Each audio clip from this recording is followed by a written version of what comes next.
વડોદરા મહાનગરપાલિકાના પદાધિકારીઓ અને અધિકારીઓ આળસ નથી ખંખેરતા। વડોદરા શહેરના ચારેય ઝોનમાં પાલિકાએ દર વર્ષની જેમ આ વર્ષે પણ 500 થી વધુ જર્જરિત ઇમારતોને નોટિસ આપીને સંતોષ માન્યો છે। આ દ્રશ્યો સયાજીગંજ વિસ્તારના છે કે જ્યાં જર્જરિત ઇમારત પર ભારે ભરખમ હોર્ડિંગ્સનું સ્ટ્રક્ચર છે। અહીંયાથી મોટી સંખ્યામાં વાહન ચાલકો પસાર થાય છે। જો આ જર્જરિત બિલ્ડિંગ અને હોર્ડિંગ્સનું સ્ટ્રક્ચર ધરાશાયી થશે તો મોટી દુર્ઘટના સર્જાશે। ભારે ભરખમ લોખંડનું હોર્ડિંગ્સનું સ્ટ્રક્ચર ચોમાસામાં કોઈનો ભોગ લે તો નવાય નહીં। પાલિકાના પાપે વડોદરાવાસીઓ અહીંયાથી પસાર થવામાં પણ ડર અનુભવી રહ્યા છે। ત્યારે શું મહાનગરપાલિકા મોટી દુર્ઘટનાની રાહ જોઈ રહી છે? તેવા અનેક સવાલો પણ ઊભા થઈ રહ્યા છે।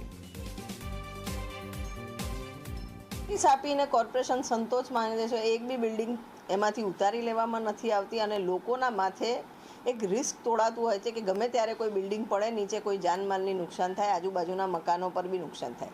ઘણા બધા કેસીસમાં તો એવું છે કે હવે જે જર્જરિત મકાનમાં કબજેદાર છે એ લોકો ભાડુઆત છે, એટલે મૂળ માલિકે મકાનને પડી જવાની રાહ જોતા હોય છે। એ રીતની પરિસ્થિતિનું નિર્માણ થયું છે। ત્યારે આ બાબતે યોગ્ય પોલિસી લેવલ ડિસિઝન લઈ અને કોર્પોરેશને તમામ જે જર્જરિત મકાનો છે એને ભયમુક્ત કરવાની એમની ફરજ છે ને એ પ્રમાણે એમને યોગ્ય કાર્યવાહી કરવી જોઈએ એવી અમારી માંગણી છે। વડોદરા કોર્પોરેશન દ્વારા ચોમાસા પહેલા જર્જરિત ઇમારતોને માત્ર નોટિસ આપીને સંતોષ માનવામાં આવ્યો છે, પરંતુ આવી જર્જરિત ઇમારતોને હજુ સુધી ઉતારવામાં નથી આવી।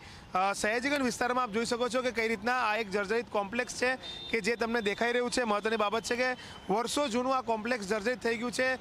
તેના તમામ જે ભાગો છે જે જર્જરિત થતા તે ક્યારે પણ પડી શકે તે પ્રકારની સ્થિતિ છે। તેના ઉપર આપ જોઈ શકો છો કે જોખમી રીતે હોર્ડિંગ્સના મોટા મોટા લોખંડના સ્ટ્રક્ચર જે છે તે લગાવવામાં આવ્યા છે અને નીચે રિક્ષા ચાલકો ઊભા હોય છે, પેસેન્જર્સ ત્યાંથી પસાર થતા હોય છે, લોકો ત્યાંથી પસાર થતા હોય છે અને તેમના પર જો આ લોખંડનું સ્ટ્રક્ચર પડે તો લોકોના જાનમાલને નુકસાન થઈ શકે છે, મોટી જાનહાની થઈ શકે છે।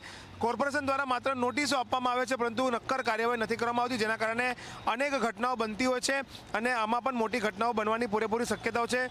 જો ચોમાસામાં ભારે પવન ફૂંકાય અને વરસાદ પડે તો આ જર્જરિત ઇમારત તો ધરાશયી થાય જ, તેની સાથે સાથે લોખંડનું જે સ્ટ્રક્ચર છે હોર્ડિંગ્સ માટેનું તે પણ ધરાશયી થવાની પૂરેપૂરી શક્યતા છે। ત્યારે કોર્પોરેશને આ સ્ટ્રક્ચર પણ દૂર કરાવવું જોઈએ। કોર્પોરેશને માત્ર હોર્ડિંગ્સ દૂર કરાયા છે પરંતુ સ્ટ્રક્ચર યથાવત રાખ્યું છે અને ક્યાંક ને ક્યાંક કહી શકાય કે લોકો હજુ પણ ડેન્જર સ્થિતિમાં ત્યાંથી નીચેથી પસાર થતા હોય તે પ્રકારના દ્રશ્યો આવા જોવા મળી રહ્યા છે।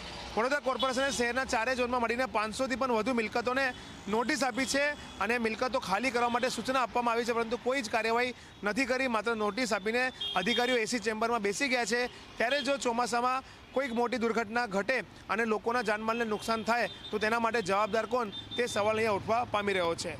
કેમેરામેન જયંતિ સોલંકી સાથે રવિ અગ્રવાલ, ઝી મીડિયા, વડોદરા। રાજ્યમાં સત્તા